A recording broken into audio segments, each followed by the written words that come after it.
வணக்கம், வாழ்க வளமுடன். நம்ம சேனலில் கால் வலி, குறிப்பாக முட்டி வலிங்கிற தலைப்புகளில் பல பதிவுகள் இருக்கும். இப்போ மீண்டும் ஒரு சிறு பதிவு படித்தேன், அது உங்களுக்காக. கீழ்வாதம் ஒரு பார்வை என்கிற தலைப்பில் கீழ்வாதத்தின் வகைகள்னு சொல்லி ஒரு 100க்கும் மேற்பட்ட வகைகள் கீழ்வாதத்தில் உள்ளது என்று நம்ம சித்தர்கள் சொல்லியிருக்கிறாங்க. அதில் சில விட்ட குறிப்பாக நம்ம உங்களுக்கு சொல்லி புரிய வைக்கணும்னா, ஆஸ்ட்ரியோ ஆர்த்தரைட்டிஸ்ங்கிறத நீங்கள் கேள்விப்பட்டிருப்பீங்க. இது ஒரு மூட்டு இழிவு நோய் என்று தமிழில் சொல்லலாம். இது எலும்புகளுக்கு இடையே உள்ள குருத்தெலும்பு தேய்ந்து போக தொடங்கும் போது ஏற்படுகிறது. இதனால் மூட்டு வலி மற்றும் விறைப்பு தன்மை முட்டிகளில் ஏற்படும். முடக்குவாதம்ங்கிறது ஒரு வலி மிகுந்த தன்னையே தாக்கும் நோயாகும். இதில் உடலில் நோய் எதிர்ப்பு அமைப்பு மூட்டுகளை தவறாக தாக்கி மூட்டுகளில் உட்புறத்தில் உள்ள திசுக்களில் வீக்கத்தை ஏற்படுத்தும். இதுதான் ஆட்டோஇம்யூன் டிசார்டர்னு சொல்லுவாங்க.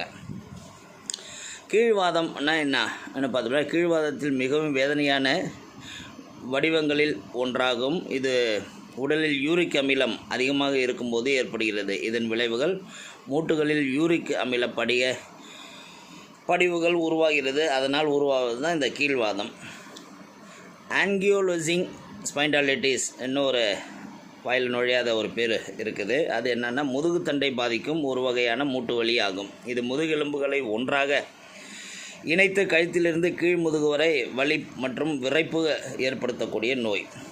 இளம் டெண்டர் மூட்டு வலி என்ன 16 வயதுக்குட்பட்ட குழந்தைகளுக்கு ஏற்படும் ஒரு வலி மிகுந்த தன்னுடல் தாக்க நோயாகும். அதாவது ஆட்டோ இம்யூன். உடலில் நோய் எதிர்ப்பு அமைப்பு மூட்டுகளை தவறாக தாக்கி மூட்டுகளில் உட்புறத்தில் உள்ள திசுக்களில் வீக்கத்தை ஏற்படுத்துகிறது.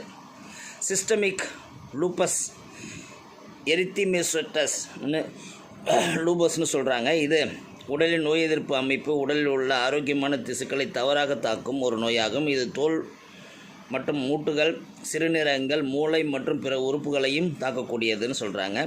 ஸ்கெலடோடெர்மான்னு ஒரு பிரச்சனை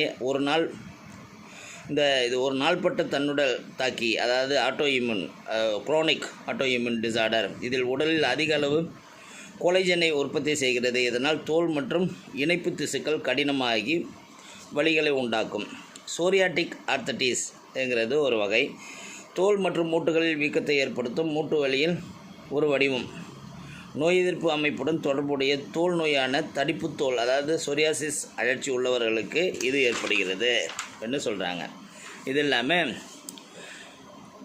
பாலிமைல்ஜியா ருமாட்டிக்கான்னு ஒரு பிரச்சனை இருக்குது. இது மூட்டுகளின் ஒரு வடிவமாகும். மூட்டு வலியோட ஒரு டைப்பு. இது தசை வலி மற்றும் விறைப்பை ஏற்படுத்தும், குறிப்பாக தோள்களில் ஷோல்டரில் உருவாக்கும். கீழ்வாதத்தின் அறிகுறிகள்னு பார்த்தோம்னா என்னென்ன, இதை எப்படி கீழ்வாதம்னு கண்டுபிடிக்கலாம்னா, மூட்டு விறைப்பு, குறிப்பாக காலையில், சோர்வு, தோல் வெடிப்பு, லேசான காய்ச்சல், மூட்டு வீக்கம், மூட்டு கூட்டு சதைகள் சிதைவு, மூட்டு வலி, குறிப்பாக காலையில் நொண்டுதல், காலை கீழே ஊன முடியாமல் கஷ்டப்படுறது, இதெல்லாம் கீழ்வாதத்தில் சேரும்.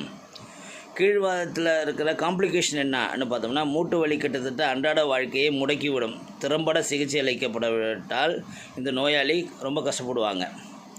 இந்த நோயின் விளைவாக நீங்கள் எதிர்கொள்ளும் மிகவும் மோசமான சிக்கல் என்ன பார்த்தோம்னா, மூட்டு விறைப்பு உங்களுக்கு வலியை ஏற்படுத்துகிறது மற்றும் உங்கள் உடல் இயக்கங்களை கட்டுப்படுத்துகிறது. நுரையீரல், இதயம், கண்கள் மற்றும் இரத்த நாளங்கள் உட்பட உங்கள் உடலின் வெவ்வேறு பகுதிகளில் வீக்கம் இந்த முடக்குவாதத்தால் ஏற்படலாம்.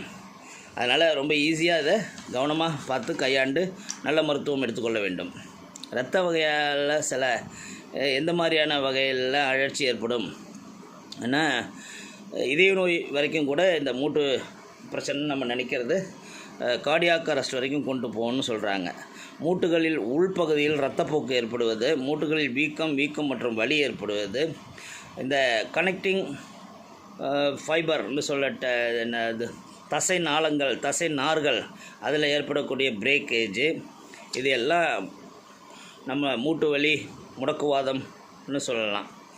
இதை சரியான மருத்துவத்தை கையாண்டு சரி பண்ணிக்கலன்னா கண்கள், இதயம், நுரையீரல் மற்றும் இரத்த நாளங்கள் பாதிக்கப்படும் இன்னும் கொஞ்சம் அறிவுரையும் சொல்கிறாங்க. அதனால் சாதாரண வலி என்று சொல்லி சில விஷயத்த கேர்லெஸ்ஸாக விடவும் கூடாது, அதுக்காக பயப்படவும் கூடாது. பார்த்துக்கலாம்ங்கிற தைரியம் இருந்தால் எதையும் வெல்லலாம். வாழ்க வளமுடன்.